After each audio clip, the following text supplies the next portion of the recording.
Okay, so whenever we talk about uh, discussions of art, there are 5 groups, and often people think they're this. People don't realize that there's 5 groups, and let's face it, not everyone fits snugly in each group. But I think with a little bit of thought, you can find the group that best fits everyone. The first one is the artist. This is the person creating the entertainment that we're currently discussing. This is J.J. Abrams and Rian Johnson on the sequels. These are the people that are telling you what they're trying to do.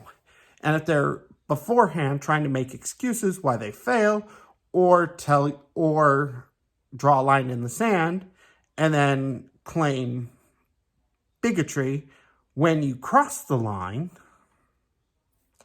then it tends to be red flags before I even see the art. But I usually try and give art in the fields that I like the best opportunity to convince me. The next group is the art critic. Many times, the art critic can be on both sides.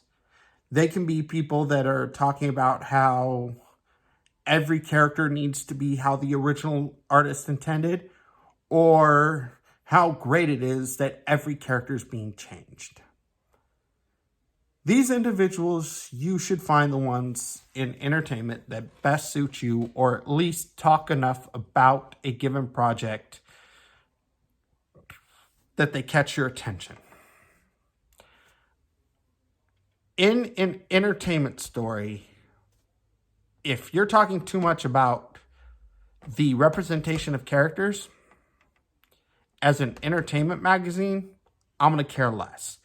If you're able to talk about how that benefits the art as a whole, or at least is trying to get an audience that may be underrepresented and do it in a fair way that's not accusatory and shows why the art might be worth checking out, I like those people. Now, the next group is the political commentator. I only care if the political commentator likes the art I do after the fact. And what I mean by this is, oh no, there's a movie starring a woman, and this political commentator said it's going to be bad, so I shouldn't watch it because I think they're right on certain political certain laws or certain public policy. No. By the way, I feel the same way about artists agreeing with me on politics. It's cool when they do. I don't need them to. Just make a good art and try not to disrespect me while making your art. The fourth is the fan. Now, if they have a big enough following, they probably do belong in the artistic critic. But these are the people that tell you why you're only a fan if you like the first 3 Star Wars, but somehow are bad because you like every other Star Wars or any other Star Wars. Now, this is partially sarcastic. You're not a true Trekkie if you think Discovery isn't the worst thing in the universe, including a certain 1940s political party in Germany.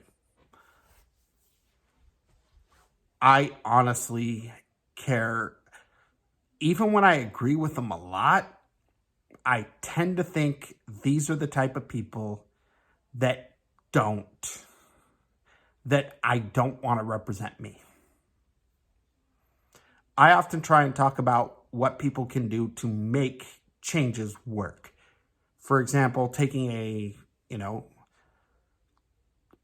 1950s story that they're trying to update to 1922, changing certain cast members to make it more diverse is not the worst thing in the world.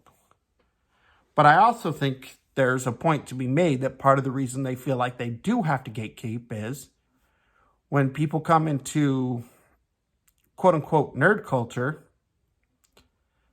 tell us how they want to be included, and then tell us how they're going to redecorate,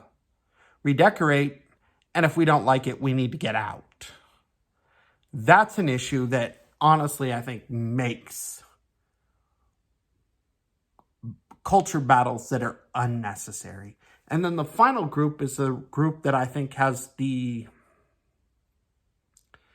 this is the group that happens, this is the biggest group in almost every war, culture war or otherwise, the biggest group in anything. And that's your general public audience. These are people that go to Star Wars that may not care that Rey figured out how to do things in the first movie that took Luke 3 movies for, that felt that Luke's training was a character arc that at the beginning of Empire Strikes, at the end of Star Wars, he was barely figuring out how to use the Force for Sixth Sense type things.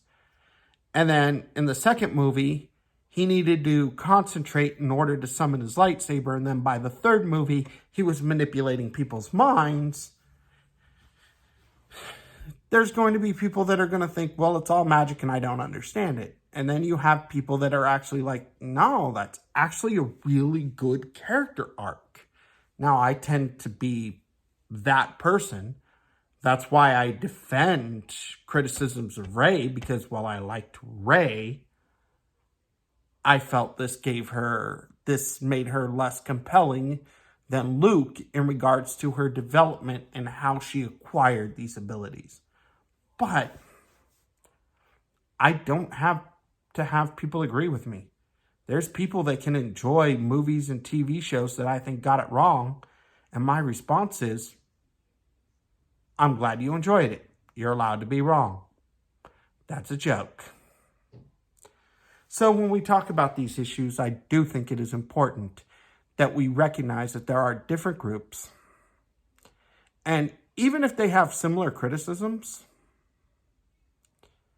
the art critic, the fan, and even the general public might agree on issues, but